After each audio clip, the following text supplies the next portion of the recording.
Guys, magandang pag-uusapan natin ngayon guys kasi meron namang nag-viral na video guys tungkol kay Diwata guys. Ito na po yung guys. So, yan, tignan yung video na to guys. Wow! Yan po ang humusga.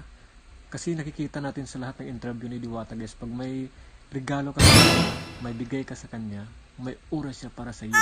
Kaya kung wala kayong regalo, wag na lang kayong pupunta. Hindi kayo entertainin ni Diwata. Kaya kung may bigay, may oras. Panoorin. Gusto ko lang pasalamatan si Madam dahil ito kakaiba naman ang regalo niya sa akin na natanggap ko rin ngayong umaga. Maraming salamat kay Madam. Sa sobrang dami na nagbigay sa akin ng mga regalo, kadalasan upuan, lamisa, tent. Kay Madam naman kakaiba, tamang-tama, kailangan ko talaga to dito. Isa ko sa mga requirements. So kung kulang pa, dagdagan ko na lang siguro. Maraming salamat sa Madam. O ayan, nakita nyo, di ba? Pag may regalo ka, tanggap-tanggap ka niya. May oras siya para sa iyo pag magdadala ka ng regalo. Wow. And then, take note guys, pag wala kang regalo, huwag ka nang pumunta. Bye-bye.